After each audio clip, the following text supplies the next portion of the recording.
Dans un monde en expansion, la communication est primordiale. Seulement, voilà, si la personne avec laquelle on veut discuter se trouve à l'autre bout de la planète, crier ne suffit plus.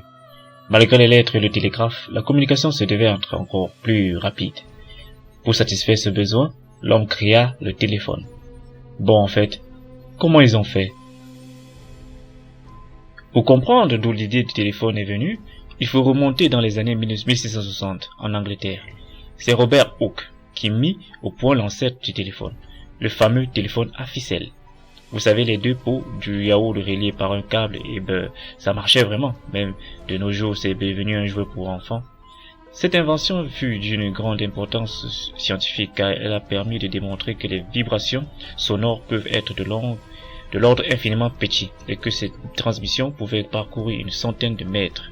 On n'est pas encore à pouvoir communiquer à l'autre bout du monde. Au cours du temps, l'invention de Hooke va s'améliorer à de nombreuses reprises, avec des ficelles qui vont alors fonctionner jusqu'à près de 1 km de distance. Mais il aura fallu attendre 1876 après que M. Voltaire et M. Thomas Edison aient mis au point l'électricité pour que le premier téléphone électrique voit le jour. Ce dernier a été construit par Alexander Graham Bell, ou plutôt Elisha Graham. En effet, on n'est pas sûr, tout se joue autour du brevet déposé l'un avant l'autre. Certains disent que Bell a volé Graham, tandis que d'autres disent le contraire. Encore aujourd'hui, personne n'est sûr de rien. Bon, en tout cas, ce premier téléphone fut créé, le principe est simple. Une plaquette métallique fixée à une membrane est actionnée par la voix et vibre devant un électroaimant. Ces vibrations permettent de produire un courant électrique qui va varier selon ce que vous dites et grâce à un câble électrique, le courant peut alors transporter et la parole devient transmissible. À l'autre extrémité du câble, eh bien, on a les mêmes choses identiques au premier qui lui permettent de produire la voix. Seulement voilà, bien que révolutionnaire, ce téléphone avait plein de défauts. Tout d'abord, dans les premières installations, le téléphone lui-même n'était qu'une petite partie du matériel nécessaire.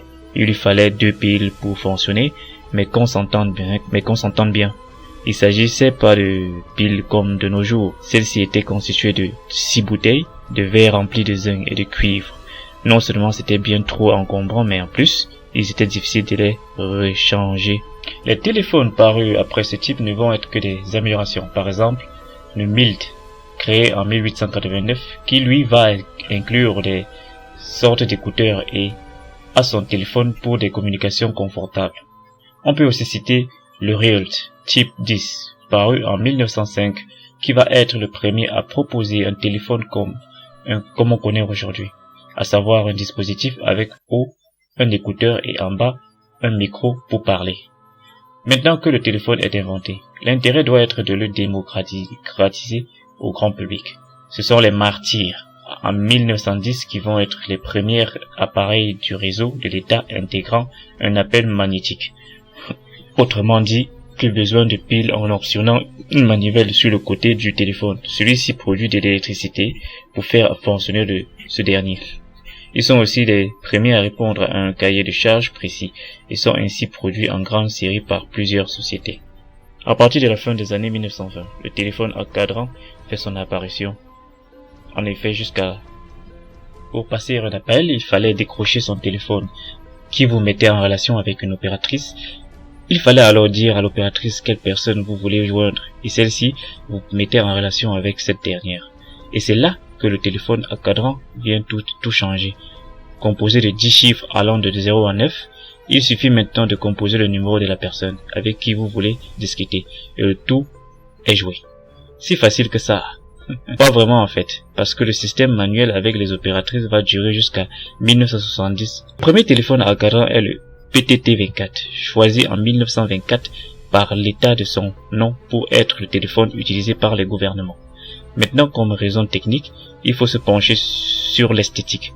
Sans réelle évolution de la forme du téléphone, pendant près de 20 ans sort en 1943 le modèle ayant le plus contribué à la démocratisation du téléphone en Europe et dans l'Universal 43 ou U43. Son cahier de charge est ambitieux et doit être universel, c'est-à-dire compatible avec les deux types de réseaux automatiques et manuels.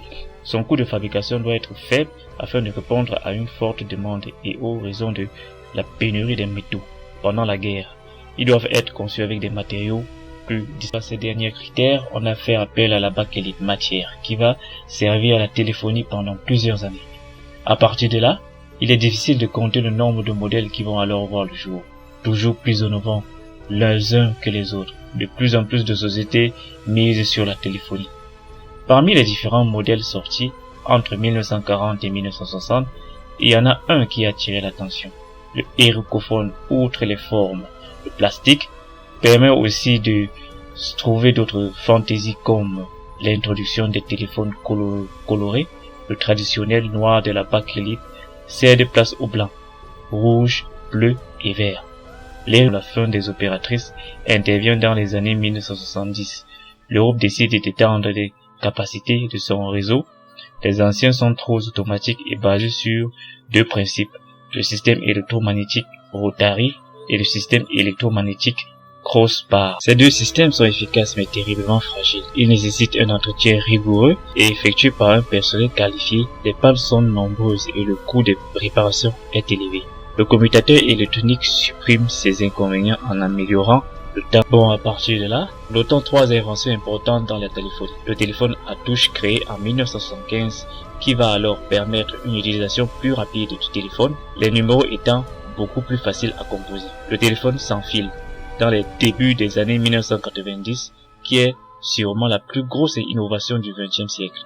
Et sur 2007, la popularisation du smartphone avec l'arrivée du bijou technologique de la pomme, l'iPhone. Nous voilà à la fin de cette vidéo. Restez branchés pour le prochain numéro.